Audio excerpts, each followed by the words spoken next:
ontspanne.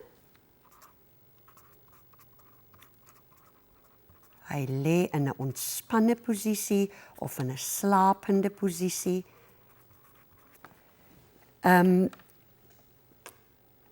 Dan as jy byvoorbeeld na die vrou kyk en hoe sy na die man kyk, dan wil dit 'n sekere emosie oordra van dit wat sy dink oor die man. Reg, kom ons fokus nou op die woorde in die teks. Ons het byvoorbeeld die woordjie navorsers waaraan ons moet aandag gee. Nou, navorsers is mense wat oor 'n tyd lank sekere goed bekyk het en daarna gekyk het, mense se patrone dophou, hulle kry inligting en op grond van dit sal hulle dan sekere stellings maak of sekere dinge sê of sekere beweringe maak. So ons kyk na die woordjie beweer. Die woord beweer beteken dat dit is nog nie bewys nie. So dit word nog ondersoek of daar word nog aandag aan gegee.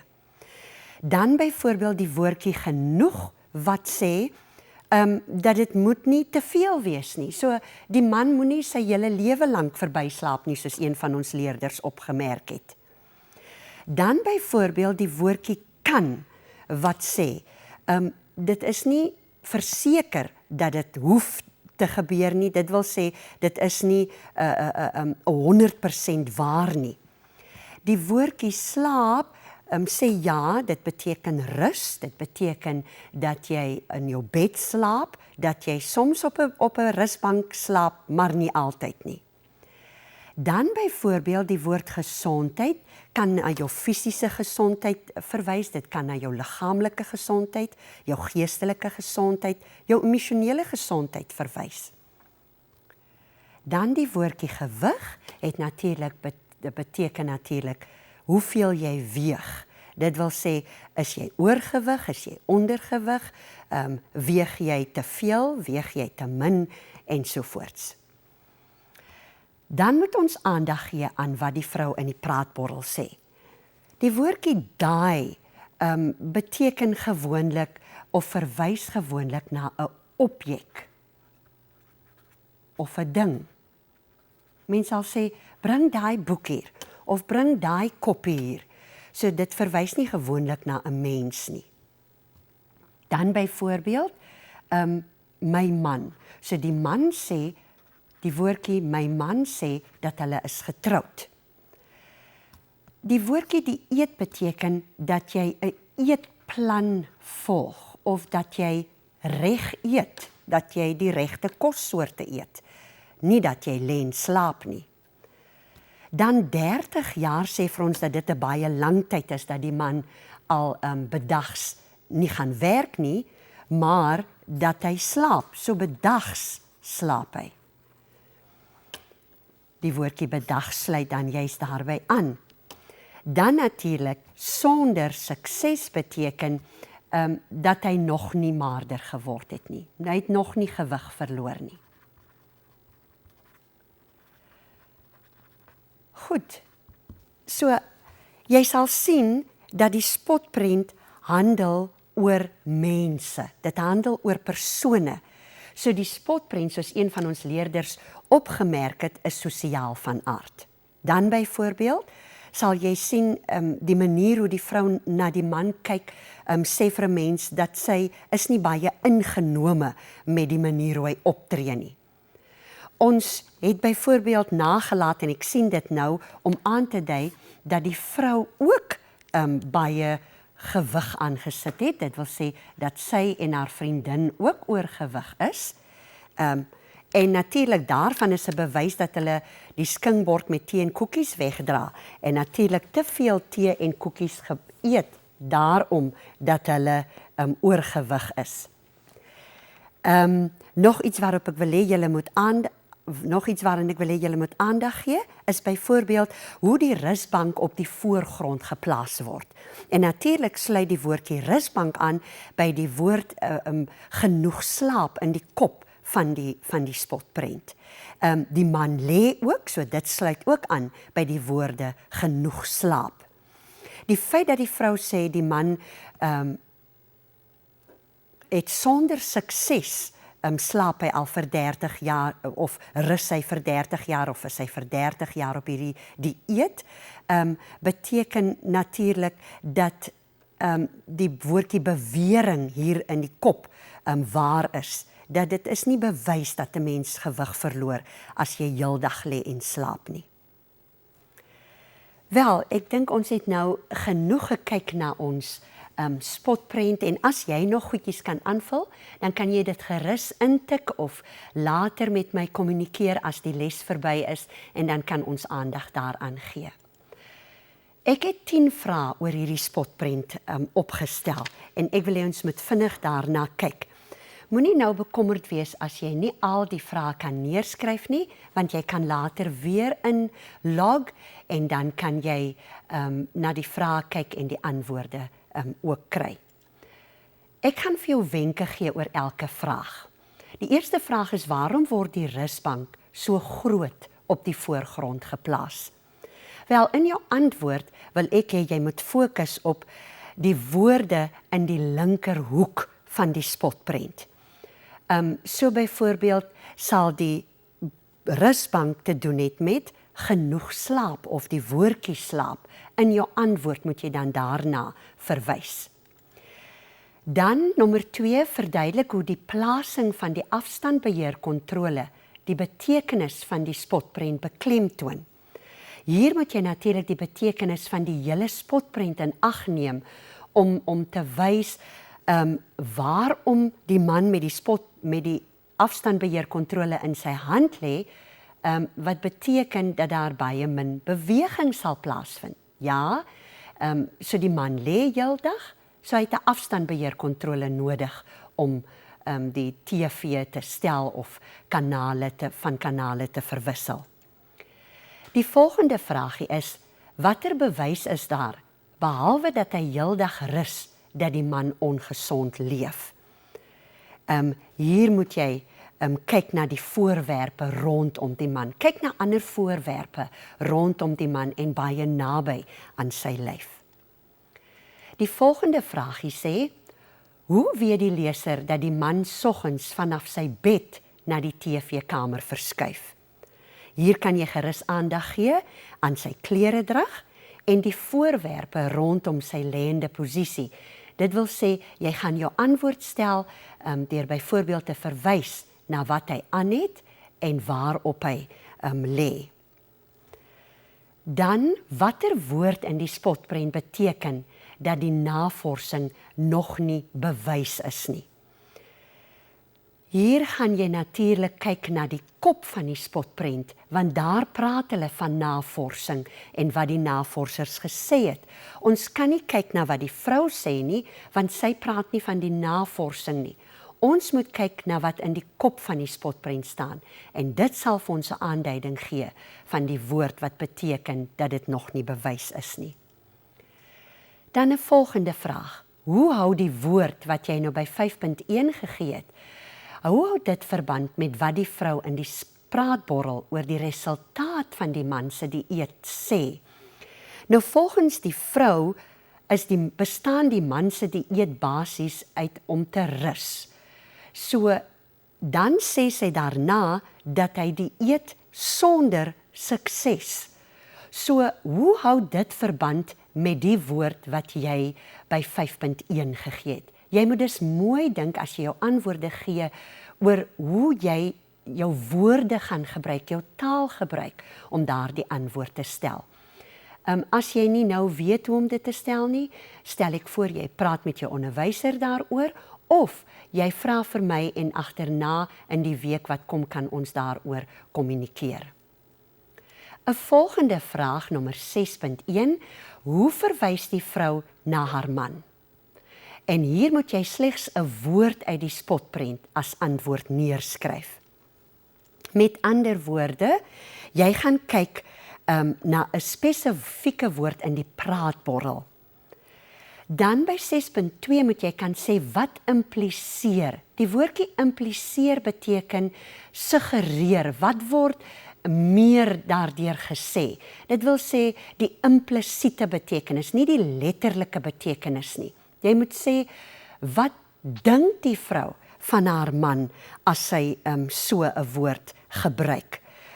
Waarna jy moet dink aan waarna dit gewoonlik verwys en dan sal jy weet wat sy dink van hom. 7.1 sê, hoe voel die vrou oor haar man se optrede? Nou, ek stel voor jy kyk na die vrou se mond en die manier hoe sy haar mond trek en dan dink jy, hoe sal jy voel oor iemand as jy jou mond so trek? En dan moet jy 'n woord kry wat daardie gevoel beskryf. Dink byvoorbeeld aan die woorde wat ek gegee het toe ons gepraat het oor die verskillende gesigsuitdrukkings. As jy glimlag, wat beteken dit? As jy jou mond op 'n sekere manier trek, wat beteken dit? Goed, by 7.2 wil ek weet, jy moet jou antwoord motiveer wat jy by 7.1 gegee het. So as jy nou 'n woord gekry het om te sê wat die vrou voel teenoor haar man, dan moet jy nou kyk na liggaamsposisies en na die gesigsuitdrukking. Dit wil sê, jy moet sê, die vrou trek haar mond, of byvoorbeeld, wat is haar liggaamshouding? Kyk na die manier hoe sy staan en haar liggaamsposisie, waar ons gesê het, dat sy nie direk na hom kyk nie, maar dat sy oor haar skouer na hom kyk. Nommer 8 vra, watter ooreenkoms word tussen die man en die twee vrouens uitgebeeld? Hier moet jy regtig fokus op al drie persone se liggaamshouding of na gesigsuitdrukking of hulle fisiese voorkoms of 'n gesigsuitdrukking. Jy moet self kyk en dit dan elimineer. Byvoorbeeld, die man en die vrou se mond is oop, maar die vriendin se mond is nie oop nie. So dit kan nie dit wees nie. Dan byvoorbeeld, die twee vriendinne het klere aan, dagdrag aan, maar die man het slaapdrag aan, so dit kan nie dit wees nie. So kyk byvoorbeeld na hulle fisiese voorkoms en dan sal jy by jou antwoord uitkom. Nommer 9 vra, verduidelik die sarkasme in die muis se woorde. As hy sê, moes al 'n geraamte gewees het. Dit is heel onder in die linkerhoek, as jy nie miskien net vir ons daarop kan fokus, as ons kan teruggaan na die oorhoofse projektor, en dan sal ons heel in die linkerhoek, hier sê die muis, moes al 'n geraamte gewees het. Nou sal jy seker vra, wat is sarkasme? Wel, sarkasme is volgens die Woordeboek bittere of buitende spot oor iets.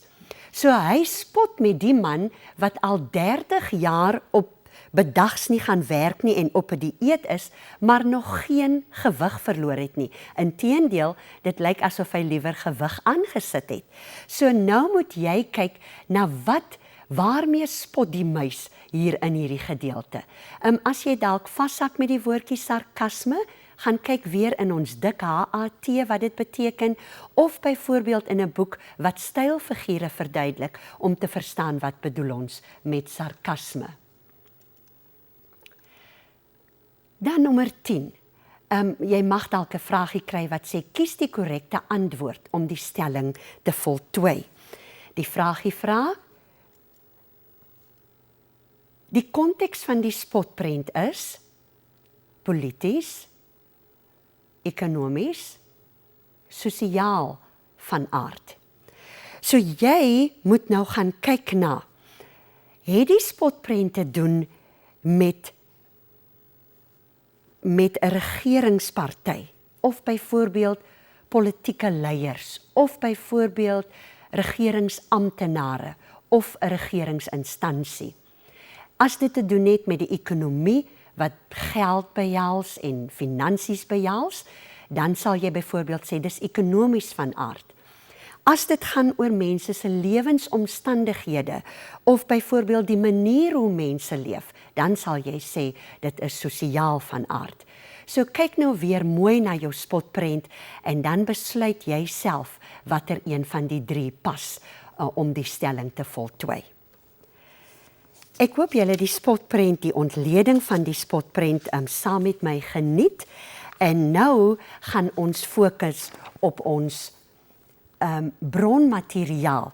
Ek wil hê ons moet nou kyk na bladsy 5 in ons groenboekie, as jy jou groenboekie byderhand het. As ons nou na ons groenboekie gaan kyk, dan wil ek hê, moet jy weer eens kyk na wat alles, vlugtig gaan ons kyk, wat alles op hierdie spotprent voorkom. So Henny moet net weer vir ons fokus op die spotprent, en dan sal ons kyk na al die goedjies wat ek al reeds daarop ingeskryf het. As ons byvoorbeeld na die linkerkant beweeg, regs, heel bo, kyk ons na die man het 'n pyp in sy mond, ons het 'n hoed op sy kop, ons sien 'n hele paar keer dat daar etikette is, waarop staan Made in China, of net China staan daarop, of China. Ons sien byvoorbeeld, die man se kop lyk soos 'n aardbol, dan het die man 'n pak klere aan, en jy sal sien dat dit is formeel, want hy het ook 'n das om, hy het byvoorbeeld, die knope is toe, hy het 'n sambreel in sy hand, dan het ons 'n kat wat hier heel regs wegloop van die hele prentjie af.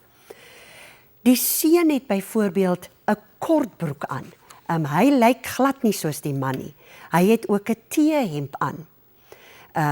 So as jy kyk na die 2 persone op die spotprent, dan is dit heeltemal verskillend in die drag wat hulle aan het. Dan byvoorbeeld as ons kyk na liggaamshoudings op die spotprent, dan sal ons sien die seentjie het nou oogies. So dit mag dalk verband hou met die Made in China of die China etikette. Die seentjie glimlag, maar jy sal sien as hy glimlag, dan kyk hy weg van die groot man af wat agter hom staan. Ons sal nou meer daaroor sê. As jy byvoorbeeld kyk na die woorde, China verwys na ons verwys byvoorbeeld na China, glad nie beteken dat hy gee voor, dan byvoorbeeld oorheers beteken mag of die baaskap wat oorgedra word. Goed, kom ons kyk nou na ons spotprent en die vrae wat daaroor gevra is. As jy kyk na 1.9 op bladsy 5, vra dit, hoe verskil die 2 persone se kleredrag? Dis belangrik dat jy fokus op die puntetoekenning, wat beteken dat jy 2 dinge moet noem. Dit wil sê, jy moet aandag gee aan albei se kleredrag. En hier sal 'n antwoord soos die volgende korrek wees. Die seentjie sin is informeel en die man sin is formeel. Of die seentjie het goedkoop klere aan en die man het duur klere aan, ensovoorts. Die seentjie se klere is lig, die man se klere is donker. By 1.10 vra dit, wat word deur die groot persoon voorgestel? Nou jy sal sien die groot persoon word baie prominent voorgestel, alhoewel dit lyk asof hy agter die seentjie staan. Nou moet jy tussen hakies gee die eksaminator vir jou leidraad wat sê dat jy moet kyk na die kop van die persoon. En nou het ons reeds gesê dat die kop van die persoon lyk soos 'n aardbol, wat beteken jou antwoord sal wees, dit verwys na die wêreld, die aardbol, mense van die wêreld ensovoorts. 1.11 vra watter ingesteldheid word deur die groot persoon se liggaamshouding oorgedra. So jy gaan fokus op die woordjie ingesteldheid en dit beteken wat dink die persoon van homself of watter dink het die persoon byvoorbeeld van iemand anders. En jy kyk na die liggaamshouding. As jy kyk na die liggaamshouding sal jy sien dat die persoon staan bene oor kruis en hy staan half met sy hand in sy sy. Daardie liggaamshouding wil byvoorbeeld emosies van selftevredenheid oordra of selfversekerdheid of die persoon is selfvoldaan. Die persoon kom baasspelerig voor ensovoorts. Jy kan aan nog woorde dink wat jy daar as antwoorde kan gee. Maar jy sal sien dit is woorde wat beskrywend is van die liggaamshouding van die persoon.